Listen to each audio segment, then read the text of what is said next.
chicken at nakakalabsaw na yan eh. Andito po naman tayo sa cage. Papakain po tayo ng bangus. Yan po yung tinatawag na floating cage. Baba po tayo sa floating cage para makita natin yung mga bangus na pinakakain.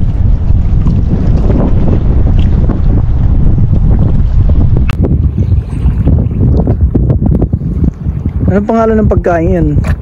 Tati. Ha? Tati. Tati? Ayan, may lagyan ko ng page dito kalbo. Tati, page dito Abandon mo rito. Yan po yung mga bangus. Tatakbuhan na.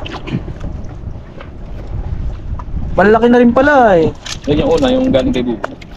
Lutang na sila oh. 300 pera. Kapal na.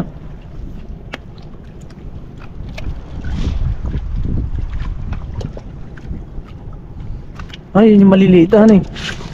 Aba. Abit. Yung isa na lang, yung isa matulog.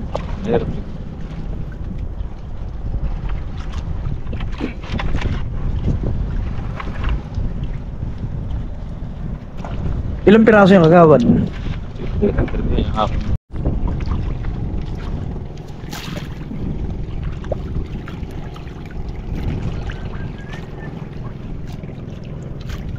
Halo na nga ngain han, maliliit at saka malalaki oh.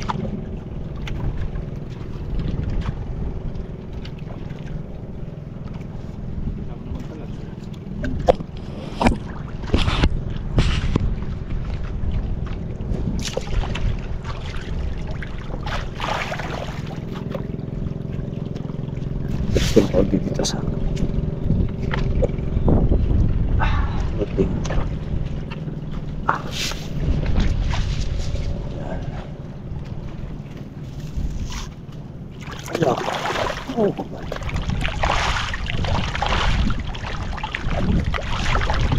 Ganyan po sila karami.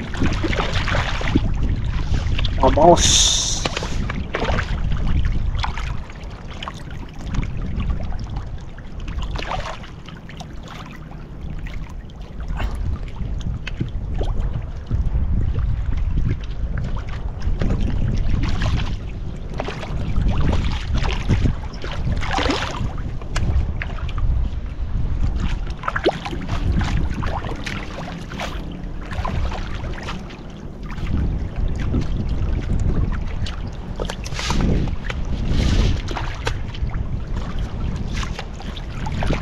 Oh, ganda.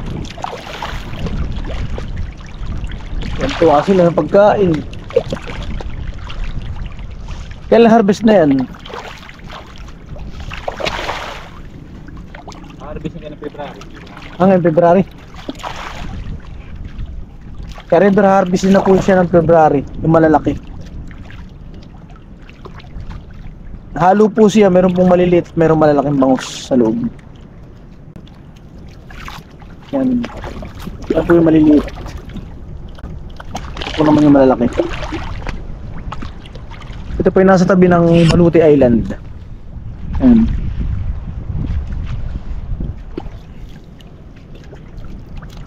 Para sa maliliit yun.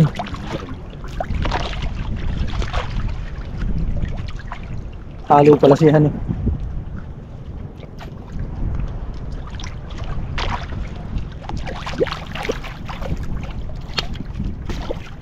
May itisindang kal pala yan eh.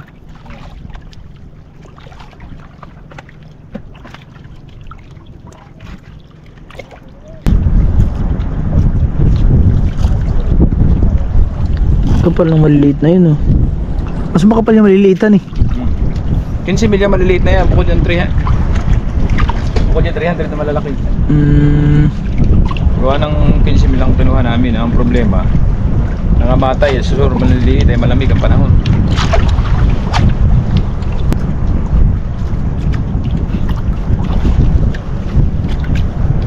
Liit oh.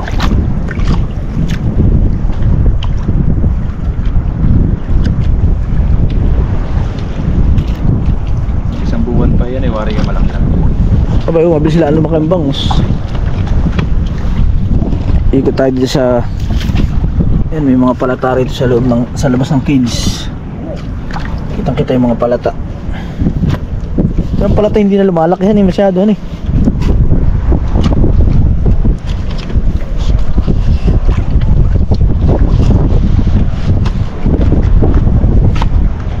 Ikutan natin tong cage.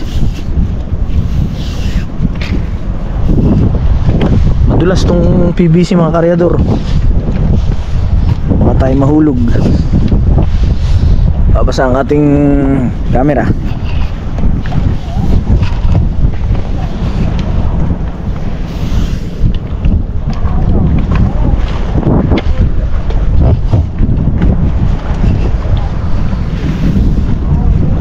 Ano yung takip sa loob?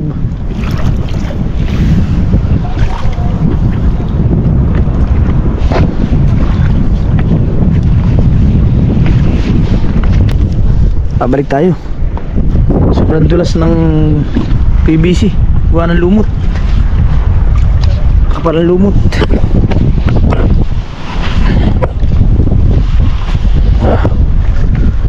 Ayapos tayo din sa PVC. Baka tayo mahulog sa tubig.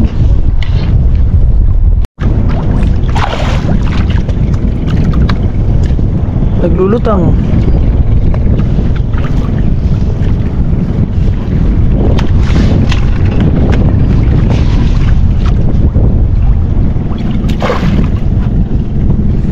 Naubos mo yun isang pakainan? Hindi.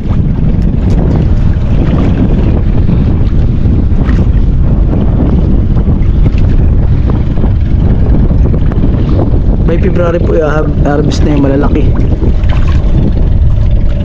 Puro harvesting na sila.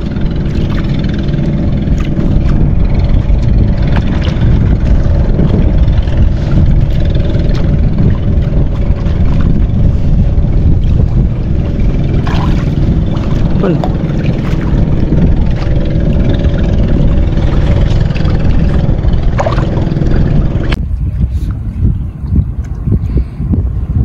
yan po yung maliliit.